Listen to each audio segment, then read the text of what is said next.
الحمد لله الحمد لله الذي أنعمنا بنعمة الإيمان والإسلام. أشهد أن لا إله إلا الله وحده لا شريك له، وأشهد أن سيدنا محمدا عبده ورسوله لا نبي بعده. اللهم صل وسلم وبارك على سيدنا محمد وعلى آله وأصحابه أجمعين. أما بعد. Yang sama-sama kita hormati segenap para jamaah yang hadir baik secara online ataupun secara offline, yang semoga teriring doa kepada Allah kita semuanya selalu diberikan kesehatan, diberikan keberkahan, umur yang panjang dalam taat ibadah kepada Allah dan ittiba kepada Rasulullah sallallahu alaihi wasallam. Jemaah sekalian yang berbahagia, pada beberapa pembahasan kemarin telah kita bahas, ternyata yang namanya orang-orang di bulan Ramadan itu banyak sekali mendapatkan kebaikan dari Allah. Salah satunya kemarin adalah kita banyak didoakan oleh makhluk-makhluk Allah. Dosa-dosa kita akan dihapuskan oleh Allah Subhanahu wa taala bagi siapa yang menjalani Ramadan dengan sebaik-baiknya. Nah, sekarang pada kesempatan sore kali ini kita akan melanjutkan pembahasannya, yaitu masih terkait tentang hal itu. Fil khabari, di dalam sebuah berita, di dalam sebuah cerita, inna ramadana yaji'u yawmal qiyamati fi ahsanin suratin. Di sini dikatakan bahwa nanti Ramadan pada hari kiamat, atau nanti pada hari kiamat bulan Ramadan itu akan datang dengan bentuk yang paling indah, fi ahsanin suratin, pada bentuk yang paling indah. Jadi kalau kita bicara apapun selain Allah, yaitu makhluk. Kalau Allah berarti Khaliq, selain sang Khaliq namanya makhluk. Nah, Ramadan selain Allah berarti dia, maka Ramadan adalah makhluk. Nanti setiap makhluk itu akan menghadap kepada Allah, dan Ramadan akan menghadap kepada Allah dengan bentuk yang paling indah. Masya Allah. Lalu Ramadan menghadap kepada Allah, apa yang dilakukan oleh Ramadan? Bulan Ramadan menghadap sama Allah. Fayasjudu, maka Ramadan itu, bulan Ramadan itu sujud. Sujud kepada siapa? Sujud kepada Allah. Maksudnya apa kok sujud kepada Allah? Maksudnya tentu berdoa dan meminta apa yang diminta oleh si bulan Ramadan, nanti akan kita ketahui berikutnya. Dia sujud kepada Allah Subhanahu wa ta'ala, fayaqulullahu ta'ala, Allah kemudian berfirman kepada bulan Ramadan. Allah ngomong kepada bulan Ramadan, kan? Ini misalkan ini kita hari kiamat menghadap Allah, duduk, dasarnya begitu. Lalu kemudian Allah bicara, ya Ramadhanu, bulan Ramadan, apa yang kau butuhkan? Hajatak, apa hajat engkau? Sampaikan hajat engkau kepada saya, wahai bulan Ramadan. Saya begitu. Ya kalau ada anak kecil aja logika kita, anak kecil tiba-tiba datangnya emaknya, Itu anak kecil ngapain berarti? Butuh sesuatu dari emaknya. Begitupun si bulan Ramadan. Bulan Ramadan itu butuh dengan Allah. Maka Allah tahu apa yang diinginkan Ramadan. Allah nanya, bulan Ramadan, apa yang kau butuhkan? Apa yang kau inginkan? Sampaikan kepada saya. Bukan berarti Allah kagak tahu. Allah tahu. Maka kata Allah, yadin man arafa haqqaka. Ya udah, saya kasih izin kepada kamu. Kamu ambil, kamu selamatkan orang-orang yang tahu hak bulan Ramadan ketika di dunia. Hak bulan Ramadan ketika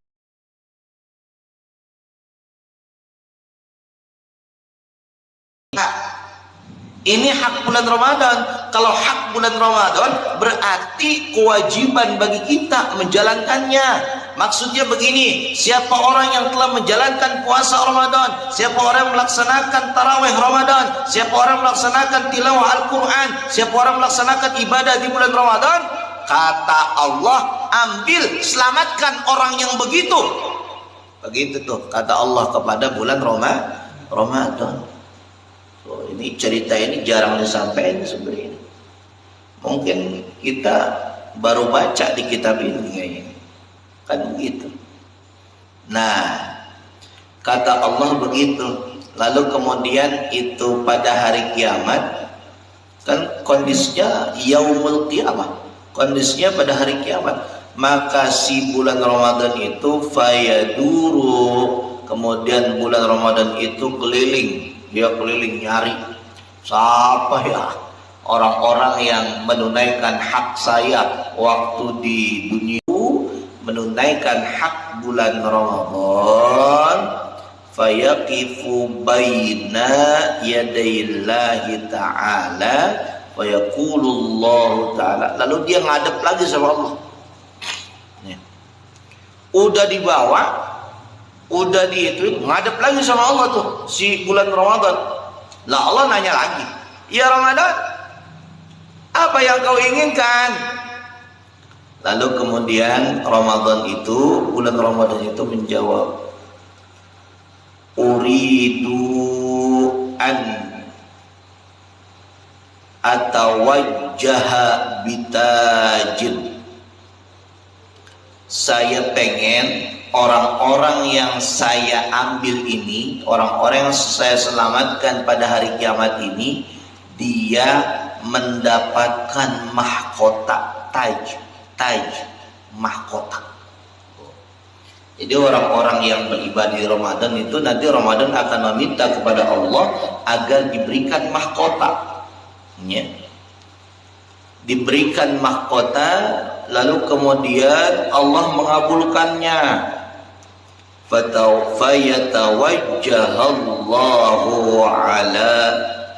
Fayatawajjahallahu ta'ala bi alfin tajid. Lalu Allah memberikan kepadanya, kepada orang yang melaksanakan puasa, pada orang yang beribadah di bulan Ramadan, bukan satu mahkota, tetapi 1000 mahkota bagi atau untuk satu orang tersebut. Masya Allah, ini luar biasa. Mampu menolong 70.000, ditolong 70.000 orang. Masya Allah, tuh 70.000 orang.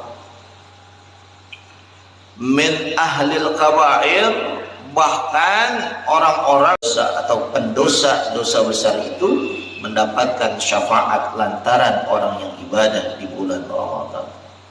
Tsumma yuzawwiju bi alfin. Nah, udah orang tersebut dikasih mahkota, dapat menolong orang sebanyak 70.000 orang, dia disuruh kawin tuh orang yang dapat mahkota itu. Disuruh kawin dengan bidadari Tuh, kok bidadari kok. Pengen bidadari kok. Pengen ya. Nah, bidadarinya berapa? 1000 bidadari. Dan setiap bidadari itu ada 70.000 dayang-dayang. Bisa bedain nggak bidadari sama dayang-dayang? Bisa bedain nggak? Bidadari itu adalah orang yang lebih terhormat daripada dayang-dayang, sebab dayang itu cuma pelayan. Kalau bidadari itu adalah yang dilayani. Tuh. Maka luar biasa balasan ini dari Allah buat orang-orang yang beribadah di bulan Ramadan. Lalu seorang yang diberikan mahkota tersebut, dia disuruh naik ke kendaraan yang bernama buraq, yang pernah dipakai oleh siapa? Nabi Muhammad. Fayaqulu, dan Allah berfirman, Allah berkata kepada dia.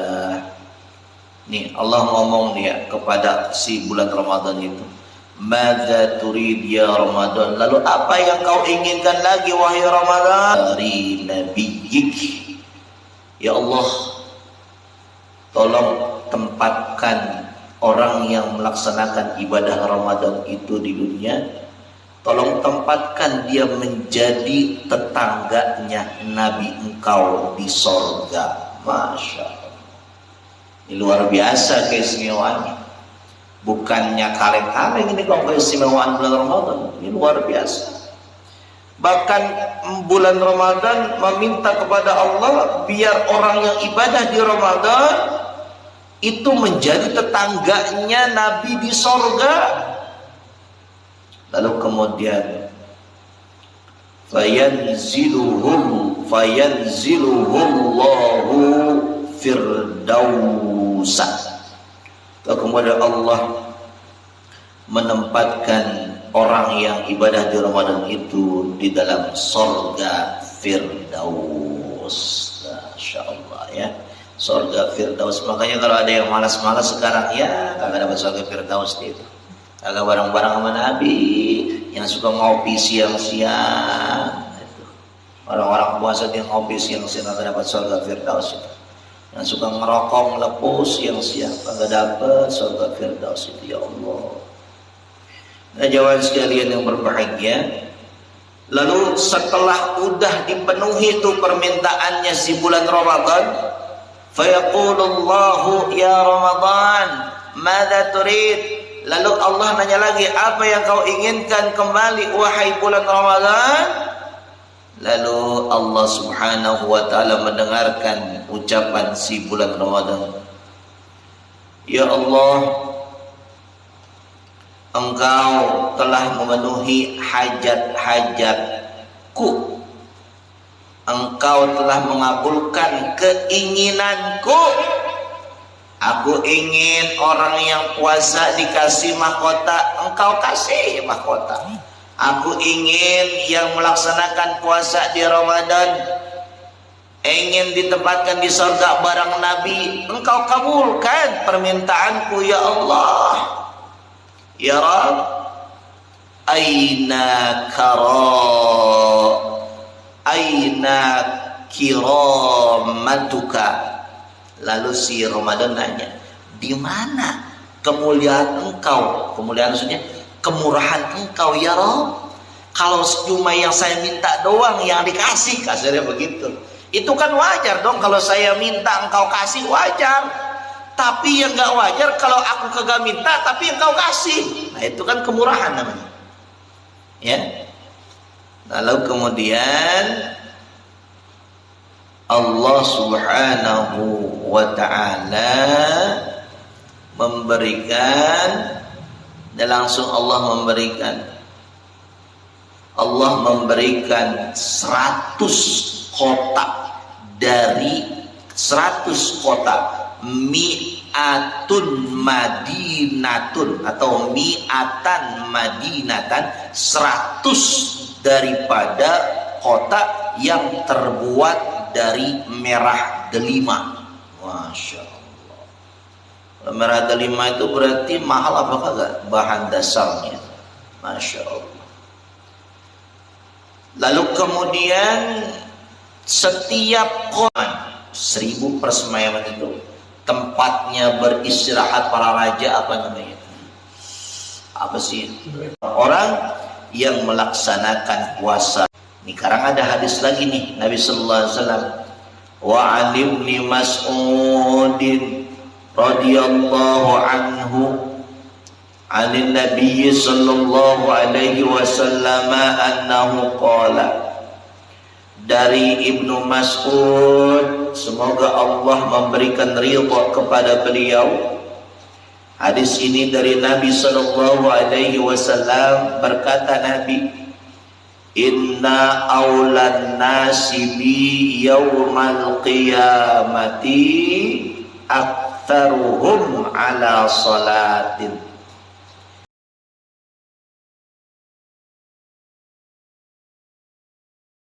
Utama bagi diriku pada hari kiamat, yaitu adalah mereka yang paling banyak mengucapkan sholawat kepadaku.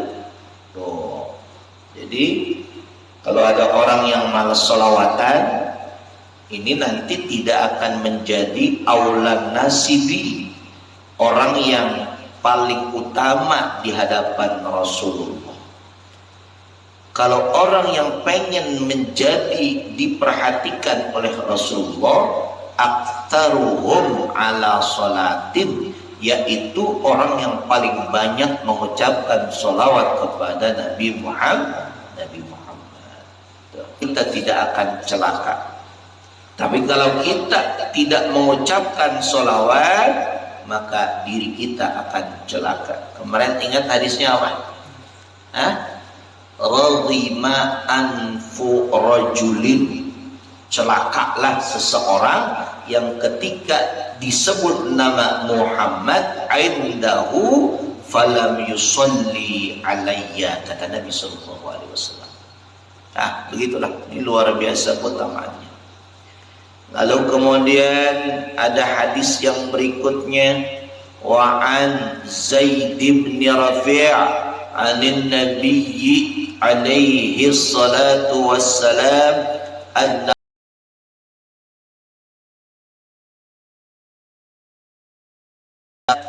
mi'ata fi kulli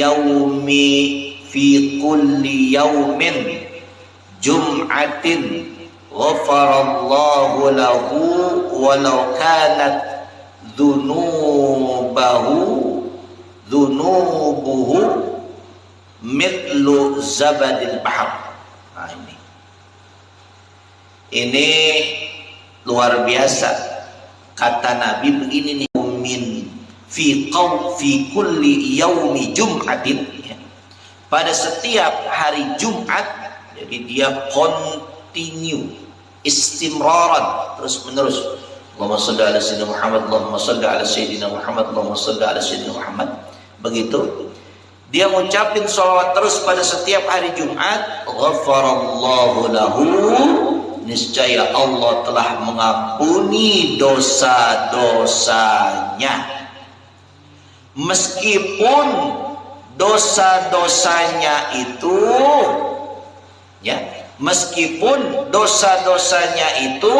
misla zabadil bahar, seperti buih di lautan. Masya Allah. Kalau buih di lautan ada yang bisa ngitung apa enggak? Ada yang bisa ngitung? Ada. Berarti dosanya banyak apa sedikit? Banyak banget. Seperti dosa di lautan, seperti buih di lautan, dosanya itu akan diampuni oleh Allah Subhanahu wa taala. Lalu kemudian dari Abu Hurairah radhiyallahu anhu, rawal Bukhari anhu, man qama ramadana, siapa yang salat tarawih di bulan Ramadan, maksudnya adalah yang menghidupkan ahya layalihi, yaitu yang menghidupkan malam-malamnya dengan apa? Bil ibadah, dengan melaksanakan ibadah selain daripada malam Lailatul Qadar. Maksudnya bukan Lailatul Qadar doang. Cuma kadang-kadang kita malam-malam ibadah itu malam Lailatul Qadar doang ngejarnya. Ini salah ini. Kalau dalam kitab ini maksudnya selain malam Lailatul Qadar, artinya seluruh bulan, seluruh malam di bulan Ramadan dia menghidupkannya setiap malam. Jadi bukan hanya di malam Lailatul Qadar. Maka kalimat di sini ghairu lailatil qadri, selain daripada malam Lailatul Qadar, takdiran au maknan. Apa yang dia lakukan yaitu melaksanakan tarawih di dalamnya. Tarawih. Ini makna tarawih juga harus diperhatikan. Makna tarawih itu bukan berarti bercepat-cepat selesai sholat tarawih, bukan. Tarawih itu berakar kata sama dengan kata istirahah. Istirahah itu artinya apa? Istirahat. Istirahat kira-kira pengen capek apa pengen santai? Pengen santai. Maka sholat tarawih jangan buru-buru, jangan berdulu-dulu. Santai aja, santai. Mau yang sholatnya 11 rakaat berikut witir, santai. Mau yang sholatnya 23 rakaat berikut witir, santai. Mau yang sholatnya 36 rakaat berikut witir, santai. Silakan aja santai, nggak apa-apa. Yang penting namanya itu masih sholat tarawih. Tuh, ini kadang-kadang sholat tarawih bercepat-cepat. Masjid ono cepetan, masjid ini belakangan. Nyari yang cepetan, masjid ono, dan begitu. Ada nggak yang begini? Banyak. Nah, nggak boleh seperti itu sebenarnya ya, karena sholatnya namanya tarawih. Imanan, sholat tarawihnya itu dilaksanakan dengan mendasarkan kepada iman. Jadi beriman. Maksudnya adalah tasdiqan bithawabihi, yaitu dia yakin akan mendapatkan pahala. Jadi iman itu yakin mendapatkan pahala. Allah yang maha pemberi pahala yang terbaik. Wahtisaban itu maksudnya ikhlasan, maksudnya adalah ikhlas. Kalau ada orang tarawih yang kagak ikhlas, ini tidak mendapatkan ini. Ada orang sholat tarawih yang, mohon maaf nih para ustadz ya, ustadz kan kalau ngisi tarawih kan dibayar dia. Nih ustadz, dengerin ustadz nih, mana ustadz? Ya, ustadz kan kalau ngisi imam tarawih itu dibayar. Jaga ihtisabannya, jaga hatinya, jangan sampai hatinya itu mengharapkan rupiah, jangan sampai mengharapkan duit, jangan. Tapi ingat, ihtisaban, ikhlas, hanya mengharapkan ridhonya Allah Subhanahu wa ta'ala. Lalu kemudian apa balasan dari Allah kalau kita melakukan ibadah selain daripada Lailatul Qadar tersebut? Ghafara lahu ma taqaddama min dhanbihi. Niscaya Allah telah mengampuni kita semuanya dosa-dosa yang telah lalu. Alhamdulillah. Tuh, kita dosanya diampuni sama Allah. Ini masih banyak cerita lanjutannya, nanti kita bahas pada insyaallah besok hari, karena sekarang sudah jam 4 kurang 1 menit ya. Itu saja yang dapat kita sampaikan. Insyaallah akan kita lanjutkan besok hari. Kita sampai kepada hadis ghafara lahu ma taqaddama min dhanbihi.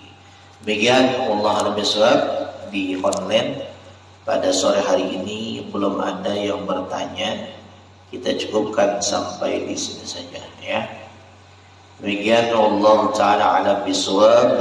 Wallahu muwaffiq ila aqwamit thariq. Wassalamu alaikum warahmatullahi wabarakatuh.